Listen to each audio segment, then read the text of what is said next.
Halo semua, jadi di sini sekarang kita akan belajar bareng tentang KRL ya, tentang neraca mall bab pertama.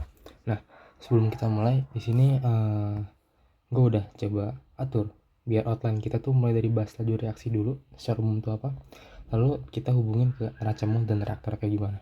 Nah, kita mulai dari laju reaksi dulu. Nah, kalau buat laju reaksi ini itu tuh merujuk ke ya, ini laju reaksi. Nah, secara definisi ya, laju reaksi itu adalah laju yang menentukan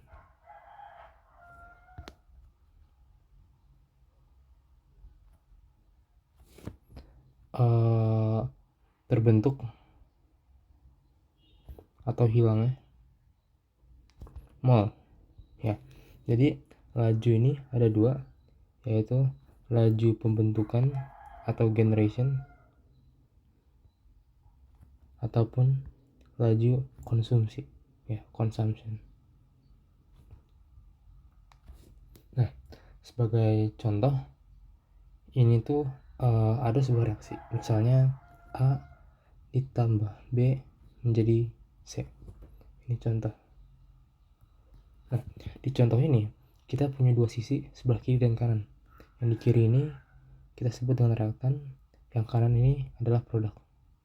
Nah, secara umum reaktan ini pasti mengalami reaksi yang consumption ya, atau kita sebut dengan min R ya, karena berkurang. Sedangkan di produk dia tuh mengalami R pembentukan, generation, atau positif R kayak gini. Nah, terus juga di laju reaksi itu berlaku nilai laju reaksi itu sebanding dengan koefisien mol ya. Jadi kalau tadi misalkan ada A plus B menjadi C, dan diketahui kalau misalnya RA nya itu adalah 2 mol per jam ya, kita taruh di sini. Nah, maka misalnya ini 2, nah maka RC nya ini akan menjadi 2 kali RA kan ya, maka akan jadi 4 gitu mol per jam ya. Jadi ini sebanding laju reaksinya. Nah, lalu dari sini akan ada macam-macam ordo dari laju reaksi ya, ordo laju reaksi. Nah, mulai dari ordo 0, ordo 1, dan ordo 2. Nah, kita mulai dulu misalkan R itu adalah laju reaksi. Nah, maka R ini ada misal kita tulis kalau order 0 itu dituliskan dengan R sama dengan K ya, dengan K ini sebagai koefisien laju reaksi. Nah, habis itu kalau order 0 maka satuan itu akan menjadi 1 per menit, ini satuan. Nah, sedangkan ini kalau yang 0, sedangkan kalau order 1 ya, dia tuh R nya akan menjadi ini konsentrasi dikali K, atau lebih enak ditulis gini, K dikali C. Nah, ini satuan itu satuan itu konsentrasi itu molar per waktu ya, misalnya menit, atau bisa juga mol per liter menit ya. Nah, sedangkan kalau order 2 ini C nya atau konsentrasinya itu ada kuadratnya, maka ini bakal jadi M kuadrat ya per menit ya, atau kita sebut ini dengan mol per liter kuadrat terus 1 per menit kayak gini. Lalu ini gue lupa, ini tuh C ini adalah lambang dari konsentrasi. Nah, kayak gini. Ini order 0, 1 sama 2. Nah, kita udah bahas tentang laju reaksi. Sekarang kita lanjut ke neraca mol dan reaktor. Nah, neraca mol itu melambangkan bahwa mol yang masuk itu sama dengan keluar.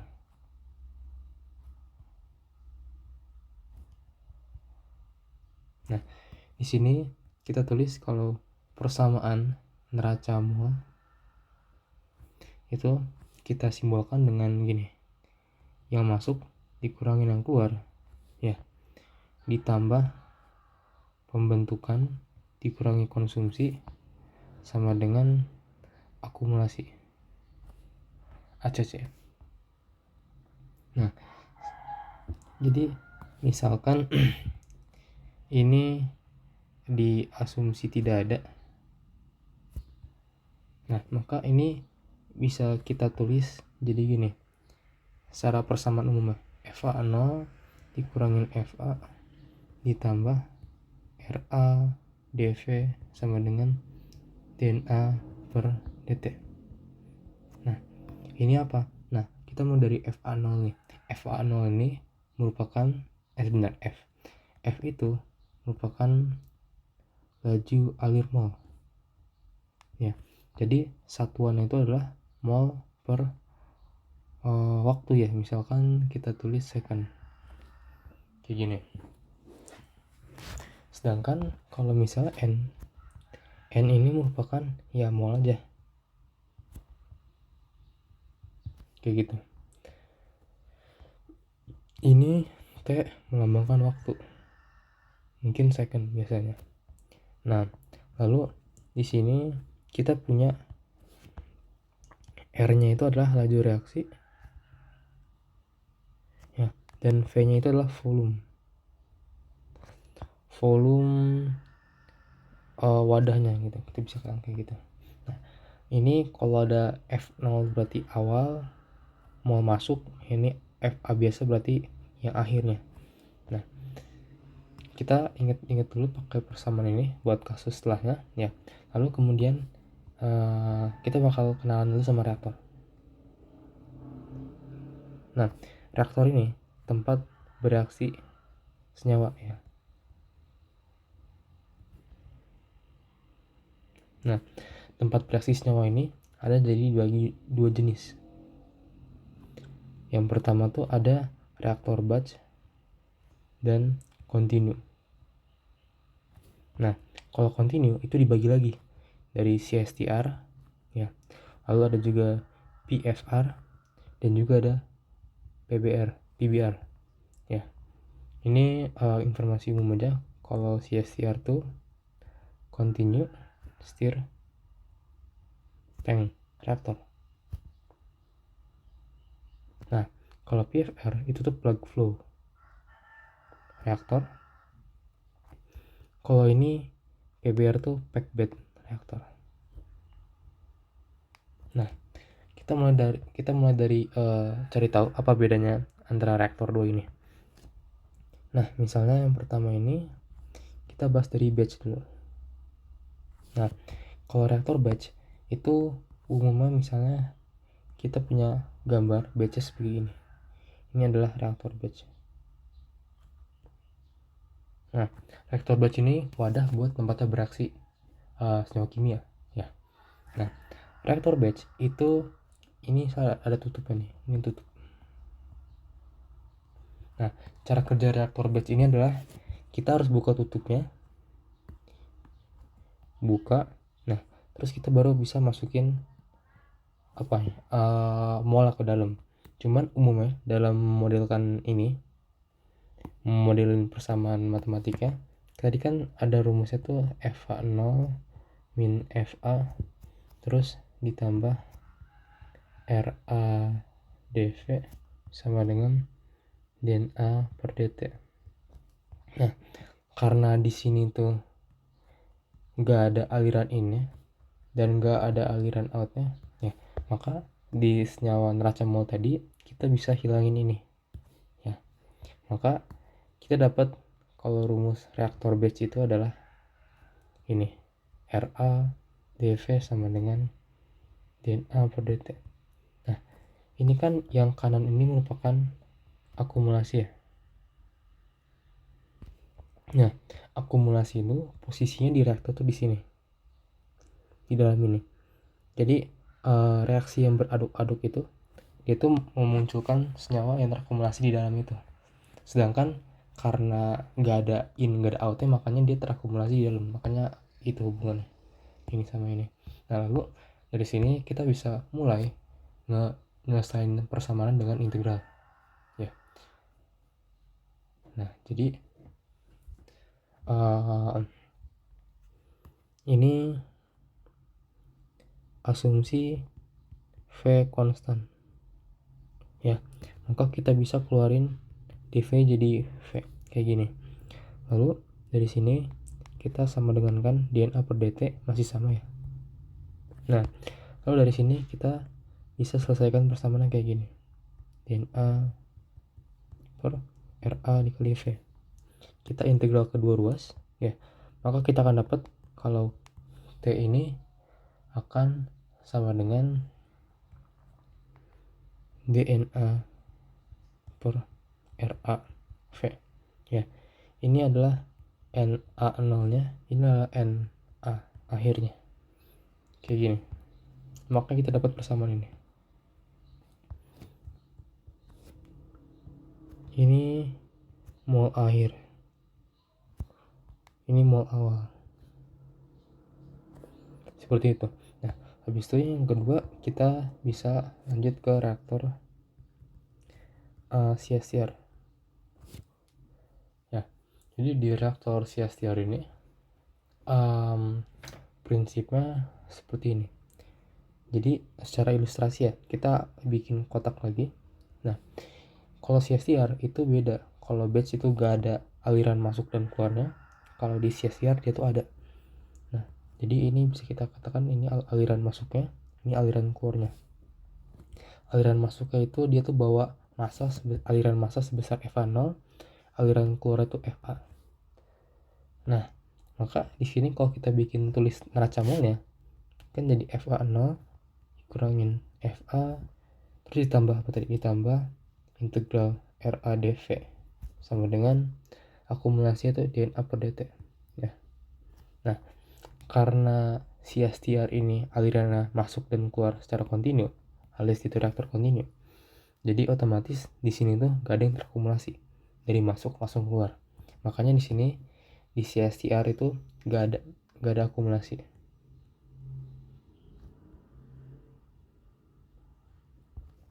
Oke, lalu ini bisa kita lanjut reaksinya. Rumusnya jadi gini. Sebentar.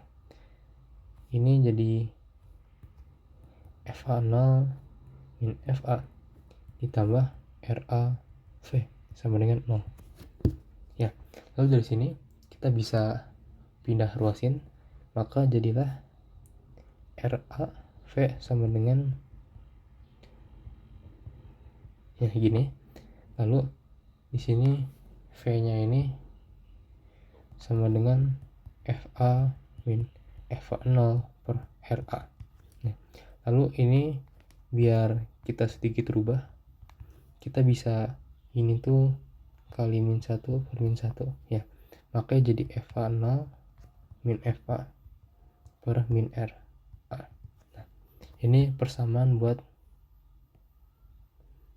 CSTR asal muasal kayak gitu. Nah, lalu ini tuh persamaan bisa dimodifikasi ya. Nah, kan F itu adalah mol per detik atau persatuan waktu, menit juga boleh. Nah, sedangkan mol ini merupakan adalah konsentrasi C dikali V ya. Ini secara satuan C itu kan adalah molar. Molar itu adalah mol per liter, katakanlah liter. Nah, sedangkan V ini adalah liter. Maka kalau kedua dikalikan, nah kita dapat mol kan. Nah, jadi kita dapat rumus kedua kalau F itu adalah C kali V. Makanya rumus ini bisa kita modifikasi kalau misal gak dikasih tahu masanya, gak dikasih tahu molnya maksudnya. F sama dengan, kita tulis jadi ini, CA0 dikali volume 0 dikurangin CA dikali VA per minus RA. Ini rumus yang versi keduanya ya,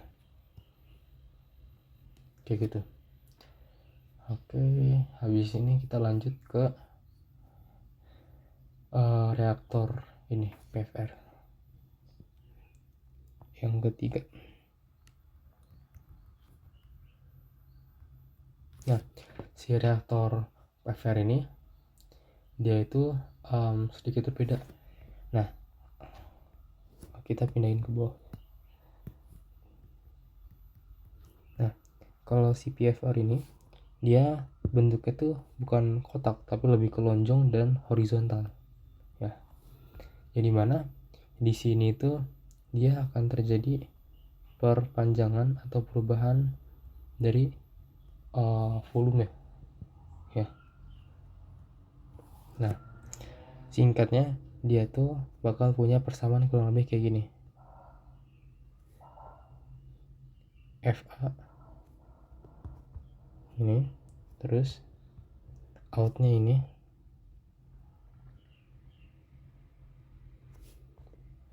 nah terus ditambah generationnya ini.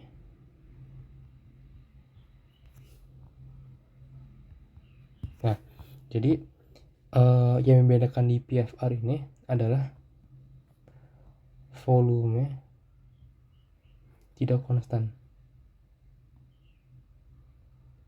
ya. Jadi dengan kata lain dia tuh awalnya kayak gini, FA0 ditambah FA ditambah RA dV gini sama dengan 0. Ini kalau CSTR kan. Cuman bedanya kalau di PFR ini si reaktornya ini ada perubahan volume. Katakanlah ini V2, ini V1. Makanya rumusnya itu adalah kayak gini. Delta V. Ya, bukan V doang. Seperti itu. Nah, makanya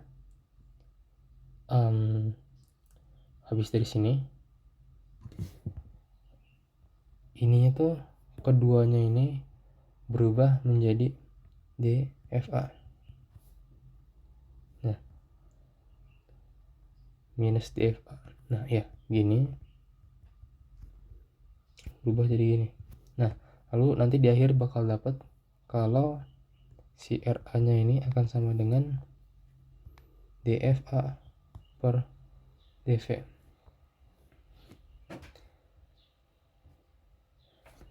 Nah, habis itu kita tukar ini sama ini, maka bakal jadi sini integral dv, ini dfa, ini ra. Nah, maka bakal dapat v-nya itu akan sama dengan ini fa0, ini fa, ini dfa, ini ra. Gini. Jadi ini adalah rumus buat PFR. Ya. Nah, jadi bedanya antara CSTR tuh dia tuh bentuknya tuh perhitungan langsung ya. Sedangkan kalau ini tuh PFR tuh bentuknya adalah integral. Kayak gitu.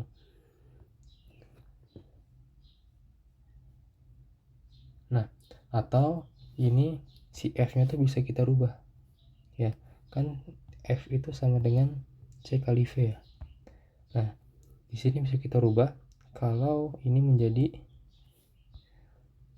apa nih? Bentar.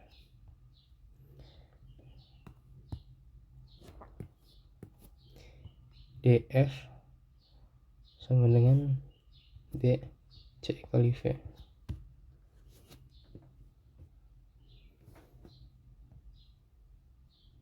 Nanti ini kita masukin ke sini bedanya. Nanti F-nya ini kita ubah juga bakal jadi CA dan V. Sedangkan FA0 nya kita ubah jadi CA0 V. Kayak gitu. Itu bedanya. Ini yang rumus versi keduanya. Nah, lalu yang keempat ini ada PBR, PBR ini mirip dengan PFR ya. Dia mengalami perubahan volume, cuman dia lebih ke ini bukan volume sih, lebih tepatnya dia mengalami perubahan massa ya. Ini berat ya, karena di PBR ini di antara tengah-tengah ini tuh dia ada kayak bulat-bulat bola-bola yang sebenarnya tuh dia adalah tumpukan katalis yang ditumpuk seperti bola gitu. Nah makanya singkatnya dia tuh rumusnya tuh awalnya gini, FA W ini FA W plus delta W ya, terus ditambah RA ini menjadi akumulasi. Ini ya 0 karena dia reaktor kontinu ya. Jadi setiap ada reaktor yang ada in outnya dia pasti akumulasi itu 0 kecuali batch ada batch, kalau batch punya akumulasi. Nah lalu dari sini bakal jadi persamaan ini tuh min DFA ya, ini tambah RA aksen ini adalah DW sama dengan 0, nanti dapat DW itu sama dengan, nah dapatlah nanti W nya itu sama dengan FA 0 FA ini. Nah jadi yang bedain ini tuh sama rumusnya kayak PFR, cuman yang membedakan tuh ini bukan volume tapi W ini merupakan berat katalisnya kayak gitu. Jadi itu ngerasa itu aja buat bab kali ini. Kita udah belajar mulai dari apa itu laju reaksi, lalu jenis-jenis reaktor, sampai dengan cara nurunin persamaan matematika dari neraca mol ke persamaan reaktor ya. Seperti ini kalau batch-nya, kalau ini volume buat CSTR, ini volume buat PFR, lalu ini berat katalis buat ini reaktor PBR. Oke, semoga materi bisa dimengerti ya. Terima kasih.